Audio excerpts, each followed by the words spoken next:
नमस्कार दोस्तों, स्वागत है आपका एक बार फिर से हमारे YouTube चैनल रोजगार अड्डा पॉइंट 1 में। आज मैं आपको सल्तनत काल के बारे में बताऊंगा। इतिहास का ये चैप्टर परीक्षा के दृष्टिकोण से बहुत ही इम्पोर्टेंट है। तो आइए मित्रों, शुरू से अंत तक बने रहिएगा। एक वीडियो में ये संभव नहीं है कि मैं सल्तनत काल को ख़त्म कर पाऊँ। एक एक या छोटे छोटे अगर शासक हैं तो 3-4 शासकों को एक एक वीडियो में मैं बताऊंगा। आप लोग शुरू से अंत तक इसमें बने रहिएगा ताकि ये चैप्टर आपको पूर्णतः क्लियर हो जाए। इससे परीक्षाओं में हमेशा प्रश्न पूछे जाते हैं। चलिए आइए शुरू करते हैं। सल्तनत काल, सबसे पहले देखते हैं कि किस काल को सल्तनत काल कहा जाता है। तो देखिए, ये याद रखना है आपको, 1206 ईस्वी से 1526 ईस्वी तक के 320 वर्षों के ये पीरियड को सल्तनत काल के रूप में जाना जाता है।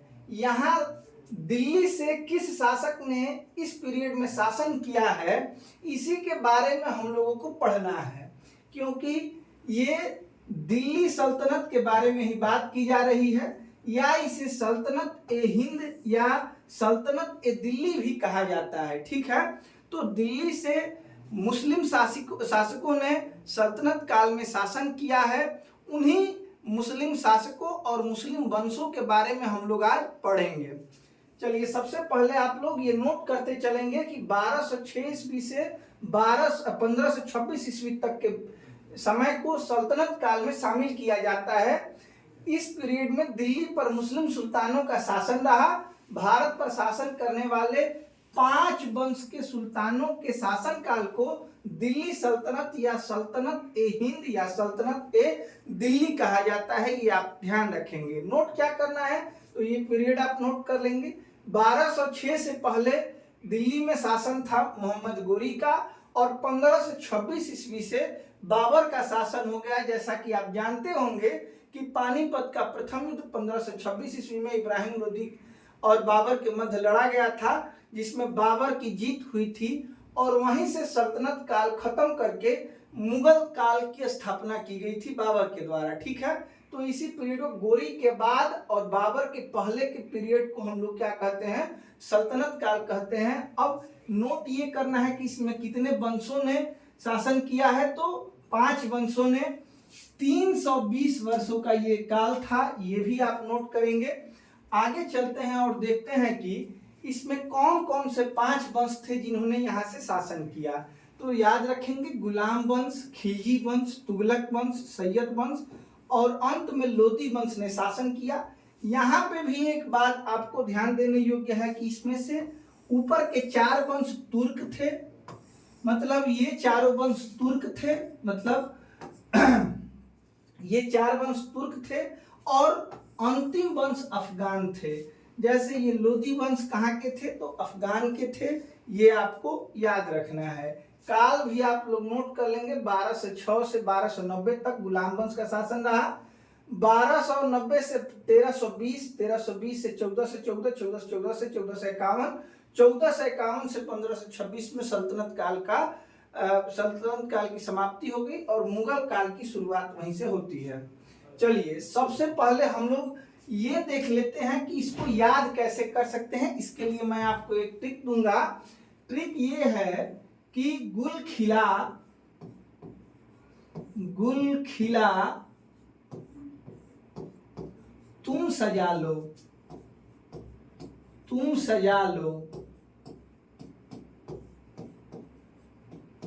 अब अगर आप ये वाक्य याद रखेंगे तो इससे आपको क्रमशः जो सल्तनत काल में वंश हुए हैं उनका क्रम भी याद रहेगा और वो वंश भी याद रहेंगे। जैसे आपको याद रखना है, गुल का मतलब फूल होता है, फूल खिला है और आपको सजाने की बात, फूल को सजाने की बात आपसे की जा रही है। गुल खिला तुम सजा लो। अब इसमें आप याद कर सकते हैं, गुल से होता है गुलाम वंश, ठीक है। खिल से होता है खिलजी वंश।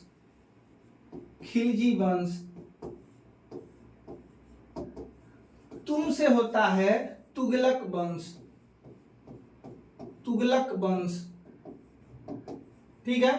सजा से होता है सैयद वंश, स से सैयद वंश, और लो से होता है लोदी वंश।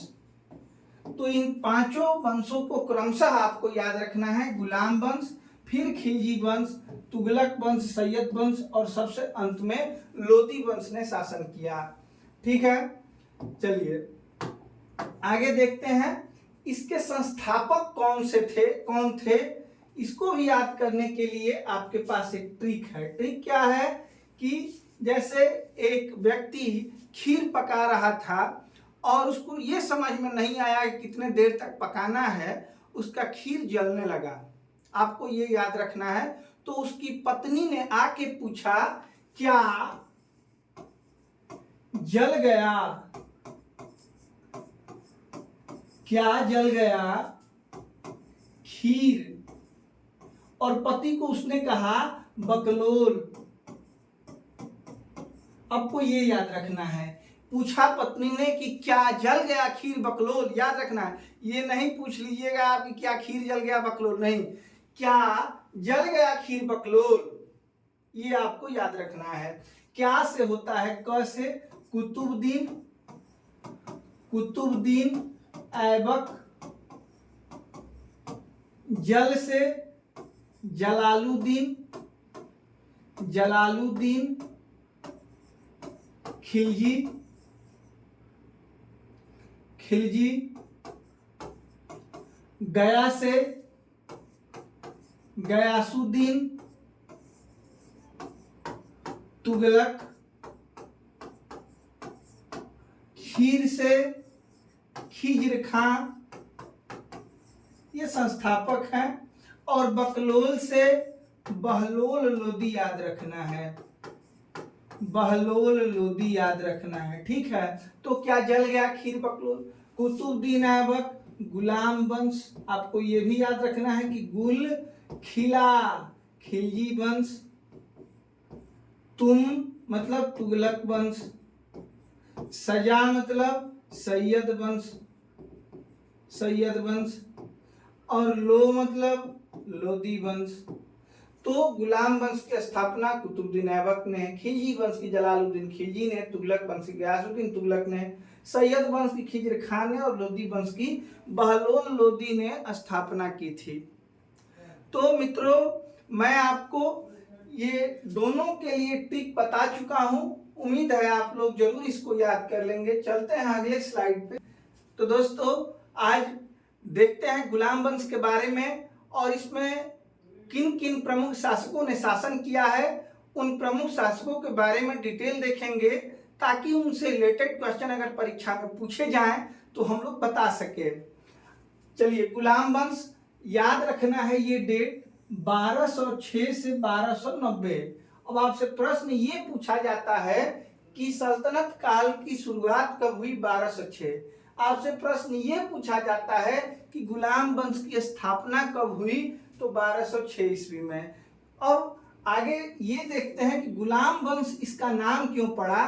तो इस वंश को गुलाम वंश इसलिए कहते हैं क्योंकि इसके संस्थापक कुतुबुद्दीन ऐबक मोहम्मद गोरी के गुलाम थे। तो ये गुलाम थे, इसलिए लोगों ने इस वंश को गुलाम वंश ही कहना चालू कर दिया। वास्तव में इस वंश का नाम कुतुबी वंश शुरू में रखा गया था।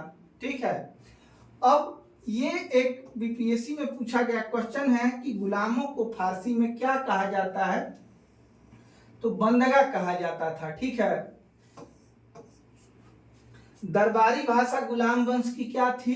तो फारसी इनकी दरबारी भाषा थी। ये तुर्क थे, आपको याद रखना है। सबसे प्रमुख भाषा क्या थी? तो इस वंश की सबसे प्रमुख भाषा भी फारसी थी। इस वंश को इलवरी, ममूलक या दास वंश भी कहा जाता है, ये भी आपको ध्यान रखना है मित्रों। आगे चलते हैं, इस वंश के जो प्रमुख शासक हैं उनके बारे में देखते हैं। सबसे पहले मैं कुतुबुद्दीन ऐबक के बारे में आपको डिटेल में बताऊंगा। कुतुबुद्दीन ऐबक ने 1206 से 1210 ईस्वी तक शासन किया था दिल्ली से। उसके बाद आराम शाह ने शासन किया कुछ महीने। ये एक अयोग्य शासक था, इसलिए ये बहुत दिनों तक शासन नहीं कर पाया। इसके बाद इल्तुतमिश जो कि कुतुबुद्दीन ऐबक का गुलाम था, इसने शासन प्रारंभ किया 1211 से 1236 तक इसने शासन किया। आगे रुकनुद्दीन फिरोज, रजिया सुल्तान के बारे में डिटेल पढ़ना है हमको। उसके बाद इल्तुतमिश के बारे में डिटेल पढ़ना है और कुतुबुद्दीन ऐबक, यहाँ से 3 शासकों के बारे में। आगे बहराम शाह 1240 से 42, अलाउद्दीन मसूद शाह 45-46, नसीरुद्दीन शाह 46 से 66, बलवन। अब देखिए यहाँ पे बलवन के बारे में पढ़ना है 66 से 86 और नसीरुद्दीन शाह के बारे में भी पढ़ना है डिटेल में। तो इन्हीं 5 शासकों के बारे में पढ़ना है। हालांकि और भी जो शासक हैं उनके बारे में मैंने लिख दिया है, ये भी आप देख सकते हैं। जो प्रीवियस ईयर में इन शासकों से क्वेश्चन पूछे गए हैं वो मैं आपको करा दूंगा, लेकिन डिटेल जानकारी 1, 2 और उधर 3, 5 शासकों के बारे में आपको लेनी है। मैं इन 5 शासकों के बारे में डिटेल पढ़ाऊंगा। आज शुरू करते हैं कुतुबुद्दीन ऐबक के बारे में। तो शुरू करते हैं कुतुबुद्दीन ऐबक के बारे में। ऐबक का अर्थ क्या है? तो ऐबक का होता है अर्थ चंद्रमा का देवता। ठीक है। ऐबक ने अपनी राजधानी कहाँ बनाई थी, ये आप लोग कॉपी और पेन के साथ वीडियो देखिएगा और जो मैं आपको पॉइंट कर रहा हूँ वो नोट जरूर करिएगा। तो ये राजधानी कहाँ बनाई थी ऐबक ने? लाहौर को राजधानी इसने बनाया था और इसका ऐबक का अर्थ होता है चंद्रमा। दिल्ली का प्रथम मुस्लिम शासक अगर आपसे पूछा जाए, कुतुबुद्दीन ऐबक था। देखिए, मुस्लिम आक्रमणकारी अगर आपसे पूछा जाए भारत आने वाला तो मोहम्मद बिन कासिम है, लेकिन अगर दिल्ली का प्रथम मुस्लिम शासक पूछा जाए तो कुतुबुद्दीन ऐबक था। दिल्ली का सुल्तान पद संभालने से पहले ऐबक कहाँ का गवर्नर था? तो ये दिल्ली का पहले गवर्नर था मोहम्मद गोरी के जमाने में। ऐबक का सहायक सेनापति बख्तियार खिलजी था। ऐबक का सेनापति कौन था? बख्तियार खिलजी। एक एक पॉइंट को आप लोग नोट करते चलिए, ये परीक्षाओं में पूछे जाने वाले प्रश्न हैं। ऐबक ने उपाधि क्या ली थी? तो मलिक या सिपह सलार की उपाधि ऐबक ने ली थी, लेकिन उसे दयावान होने के कारण हातिम भी कहा जाता है और लाखों का दान देने वाले के रूप में इसे जाना जाता था, इसलिए इसका नाम एक लाख बख्श भी आप याद रखेंगे कि लाख बख्श किसे कहा जाता था? तो ऐबक को। और क्यों कहा जाता था? क्योंकि ऐबक लाखों का दान करता था। ठीक है। फिर कुरान खान इसको इसलिए कहा जाता था क्योंकि कुरान की इसे पूर्णतः नॉलेज थी और ये मौखिक रूप से उसको याद कर चुका था, इसलिए इसे कुरान खान भी कहा जाता था। तो उपाधियां ये दोनों याद रखेंगे। और ये हातिम, लाख बख्श, कुरान खान ऐबक के अन्य नाम हैं। दरबार में इसके कौन कौन से विद्वान रहते थे? तो एक मिनहाज उल सिराज है, मिनहाज उल सिराज और हसन निजामी, ये 2 लोग आप याद रखेंगे। ये 2 लेखक विद्वान थे जो कि ऐबक के दरबार में रहते थे। फिर एक और इम्पोर्टेंट बात, अजमेर विजय के बाद अजमेर में 2.5 दिन का झोपड़ा ऐबक ने बनवाया था। और ये 2.5 दिन का झोपड़ा क्या है? तो ये एक मस्जिद है। तो इम्पोर्टेंट ये है कि किस विजय के बाद? तो अजमेर विजय के बाद वहां पर 2.5 दिन का झोपड़ा कुतुबुद्दीन ऐबक ने बनवाया था। दोनों बात याद रखना है कि अजमेर विजय के बाद, और एक बात की 2.5 दिन का झोपड़ा किसने बनवाया था? कुतुबुद्दीन ऐबक ने। कहाँ बनवाया था? तो अजमेर में बनवाया था। ऐबक ने दिल्ली में कुब्बतुल इस्लाम मस्जिद बनवाई थी, ये भी आपको याद रखना है, ये इसका एक महत्वपूर्ण काम है। कुब्बतुल इस्लाम के बारे में 2-3 बातें हैं, ये आपको पहले तो कि कुब्बतुल इस्लाम का निर्माण ऐबक ने कराया, दिल्ली में कराया। 2 क्वेश्चन, इंडो इस्लामिक कला का सबसे पहला उदाहरण कुब्बतुल इस्लाम मस्जिद में मिलता है। ठीक है। इसमें किस कला का? इंडो इस्लामिक कला का उदाहरण सबसे पहले कुब्बतुल इस्लाम मस्जिद में मिलता है। कुब्बतुल इस्लाम भारत में इस्लामिक पद्धति पर निर्मित पहली मस्जिद थी, ये भी याद रखना है। अलाउद्दीन खिलजी ने कुब्बतुल इस्लाम मस्जिद के प्रवेश द्वार के रूप में अलाई दरवाजा का निर्माण कराया था। अलाउद्दीन खिलजी ने, आगे जब खिलजी वंश आएगा तो उसमें अलाउद्दीन खिलजी के बारे में हम लोग जानेंगे कि अलाउद्दीन खिलजी ने अलाई दरवाजा का निर्माण कुब्बतुल इस्लाम मस्जिद के प्रवेश द्वार के रूप में कराया था। ठीक है, तो ये भी याद रखना है। तो 4-5 फैक्ट जो कुब्बतुल इस्लाम मंदिर से है, मस्जिद से हैं, इसको आप लोग याद रखेंगे। ऐबक के गुरु कौन थे? तो याद रखेंगे बख्तियार काकी ऐबक के गुरु थे, और बख्तियार काकी की याद में ही कुतुबुद्दीन ऐबक ने कुतुब मीनार का निर्माण करवाया था। बहुत लोग ये डाउट में रहते हैं कि कुतुब मीनार का नाम कुतुबुद्दीन ऐबक की वजह से है, लेकिन आपको याद रखना है कि बख्तियार काकी के याद में कुतुबुद्दीन ऐबक ने कुतुब मीनार का निर्माण करवाया था।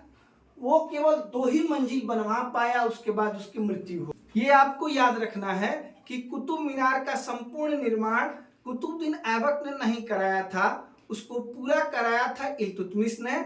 लेकिन 2 मंजिलों का निर्माण किसने करवाया था? तो कुतुबुद्दीन ऐबक ने कराया था। ये दिल्ली में है कुतुब मीनार। 1193 ईस्वी में इसका निर्माण हुआ था, और ये जो कुतुब मीनार है वो अफगानिस्तान के जाम मीनार से प्रेरित होकर बनाई गई थी। तो ये भी आपको याद रखना है कि इसकी प्रेरणा कहाँ से मिली थी? तो जाम मीनार जो कि अफगानिस्तान में है, इससे प्रेरित होकर कुतुबुद्दीन ऐबक ने कुतुब मीनार का निर्माण सन 1193 ईस्वी में कराया था, लेकिन यह इसे पूरा न करा सका। ठीक है, इसने केवल और केवल 2 मंजिलें बनवाई थी, आगे का काम इल्तुतमिश ने पूरा कराया था। ठीक है, और मोहम्मद बिन तुगलक, जो कि तुगलक वंश में हम लोग इसके बारे में डिटेल पढ़ेंगे। मोहम्मद बिन तुगलक के समय कुतुब मीनार पर बिजली गिर गई थी, ये भी आपको याद रखना है। उसके बाद इसका जीर्णोद्धार, मतलब इसको ठीक किसने कराया? तो मोहम्मद बिन तुगलक के समय में जब इस पर बिजली गिर गई तो इसका निर्माण फिरोज शाह तुगलक ने इसका निर्माण, मतलब मरम्मत कराया था। ये भी आपको याद रखना है। चलिए आगे चलते हैं। ऐबक को घुड़सवारी और धनुर्विद्या अब्दुल अजीज कूफी नाम के व्यक्ति ने सिखाई थी। मतलब इसके धनुर्विद्या और घुड़सवारी के लिए गुरु कौन थे? तो अब्दुल अजीज कूफी। सबसे पहले याद रखेंगे, अगर गुरु के बारे में पूछा जाए तो काकी का नाम जरूर याद रखेंगे। अगर स्पेशली घुड़सवारी और धनुर्विद्या की बात की जाए तो अब्दुल अजीज कूफी द्वारा उसने सीखा था। 1210 ईस्वी में लाहौर में चौगान, जो कि घोड़े पे चढ़ के खेला जाता था, पोलो का एक प्रकार है, खेलते समय घोड़े से गिरने से कुतुबुद्दीन ऐबक की मृत्यु हो गई। तो याद रखेंगे सन 1210 ईस्वी में इसकी क्या हो गई? घोड़े से गिरकर मौत हो गई। मतलब इसकी मौत जो हुई थी वो चौगान खेलते समय हुई थी। ऐबक का मकबरा कहाँ है?